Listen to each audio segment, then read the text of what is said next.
Hey guys, this is the Revolutionary Male. My name is Alex, and today I want to read the foreword from a particular book that I recently discovered, a very fascinating book entitled Loving Men, Respecting Women, The Future of Gender Politics.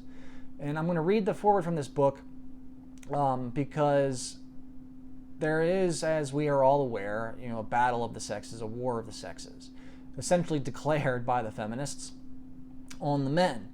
And I think any man who's grown up in the last 20 to 30 years, as I have, is completely aware of how culturally hegemonic feminism has become as a force in society. And I think, unfortunately, it's reached a place where it's not very helpful anymore because it only kind of articulates one side of the argument, one side of the two-sided argument about men and women and our traditional roles and how those traditional roles have changed over the last 50, 60 years. But without getting too much into explaining what the book is about, I want to go ahead and actually read it to you, the foreword anyway. And I'll make comments as necessary, depending on what I think is appropriate. So again, the foreword of this book, the book entitled Loving Men, Respecting Women, The Future of Gender Politics. I have a truth to share with you, a truth that is at once radical and moderate. It is a truth known intuitively. It is the one gender truth to be emphasized above all others. It is the one truth that promises to de-escalate the battle of the sexes, replacing resentment, vengeance, and victimhood with accountability, maturity, and magnanimity. It is a truth that just at the edge of awareness, and it all begins with love and respect. As is commonly the case, I grew up respecting and obeying my dad more than my mom, while appreciating and loving my mom more than my dad. When mom brought us food, her giving was plain to see and much appreciated. In cooking our favorites, mom received our compliments and our gratitude. We came to the dining table hungry, and she gave us sustenance we could not live without. She served our meals, a fundamental archetype of life that stands at the very heart of family as well as religious, holiday, and other social gatherings.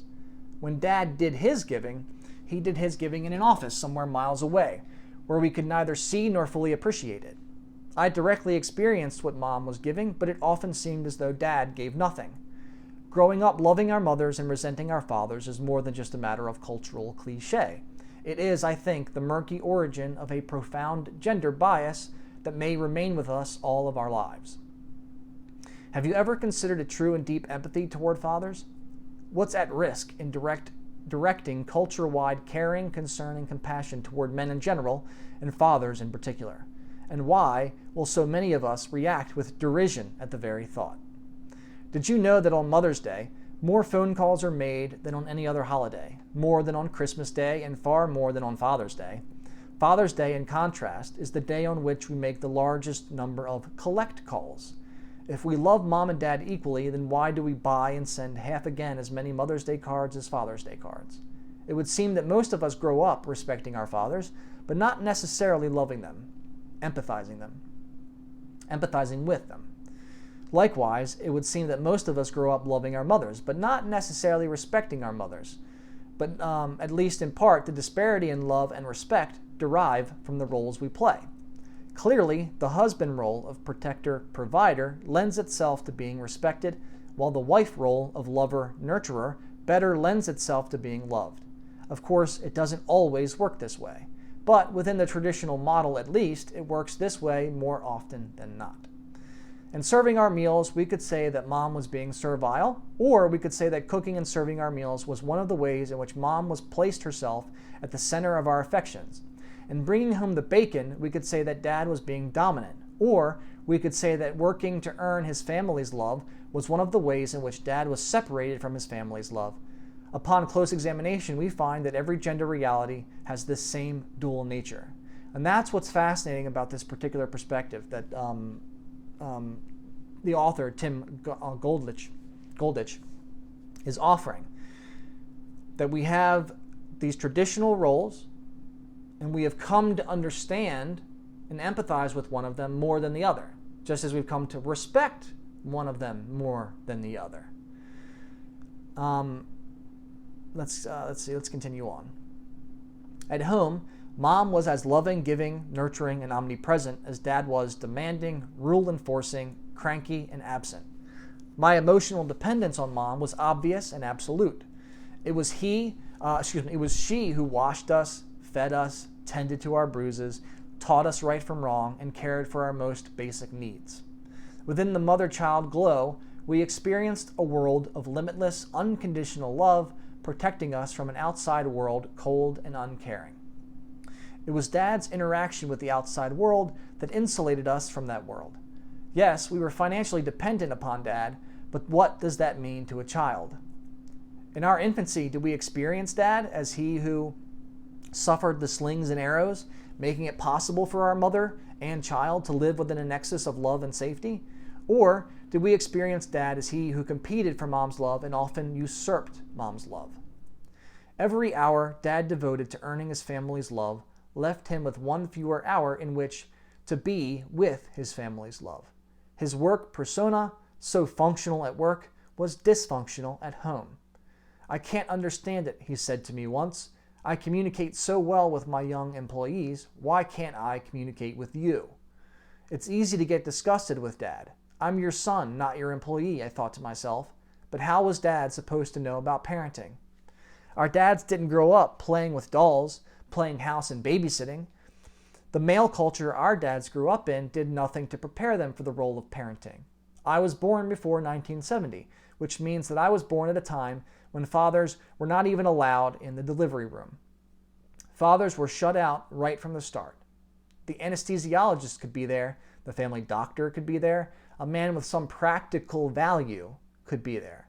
But apparently, husbands, fathers, having no practical value in the delivery room were considered to have no value at all. Only wives, mothers, were encouraged to think of their nurturing and empathy as valuable gifts to be shared. Fathers have many such stories to tell. Consider this one. Father listens to the sounds of his child playing outside. The child slips and falls. Father hears the sounds of his child in pain, running for the front door. His heart goes out to his child, but the child runs right past his father's open arms and into the arms of his mother instead.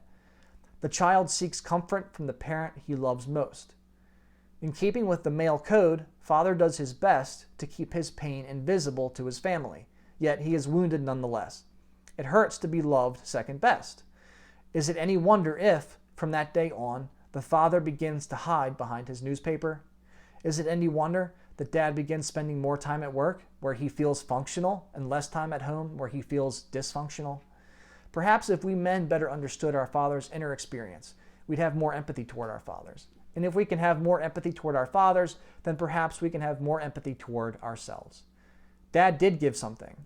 Among other things, he gave 40 years of long days that he counted down till retirement from a job that he hated. He could have taken a more enjoyable job that paid less, but that would not have been in keeping with his role as provider. Though he ended up spending more time at work than at home, there on his desk amid the folders and the memos were pictures of his family.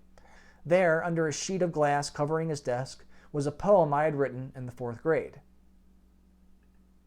What he did for us. We might have thanked him more and blamed him less for not being there for us.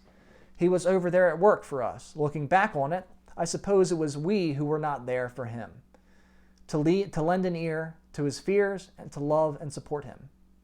The day of reckoning may arrive when a man comes to see his life in pursuit of respect as having been all for nothing. Yes, he says to himself, I was respected.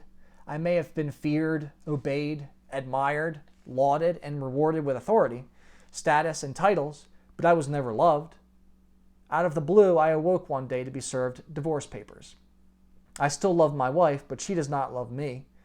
And my children, to the extent they even know me, don't love me either. Visitation left me effectively shut out of all their lives. I did it all for them, yet I lost them all. In desperation, I turned to my brethren for solace and support, but following some perfunctory remarks, like keep your chin up, stiff upper lip, hang in there, buddy, there was nothing. Men don't love men. Father's days come and go without a card or a call. I was never loved. It was all for nothing. Similarly, a day may come when a woman comes to see her life in pursuit of love as having been all for nothing. Yes, she says to herself, I was loved. I may have been adored, pursued, protected, financially supported, coddled, catered to, and showered with gifts, Mother's Day cards, and other affections. But even my women friends never really took me seriously. I took the central place in the emotional lives of our children, but I awoke one day to find my children grown and gone away. I never achieved intellectually or creatively. I accomplished nothing with my life. I was never respected. It was all for nothing. As is true of men and women in general, we tend to respect fathers more than we love them, and we tend to love mothers more than we respect them. The love-respect dynamic lies at the very heart of gender polarity. And in our tendency to respect women less than men and love men less than women, it is also the primary basis of legitimate gender complaint. The lack of love toward men begets a lack of empathy toward men. Society's greatest challenge in all this is to focus upon men's issues at a time when society doesn't empathize with the men themselves.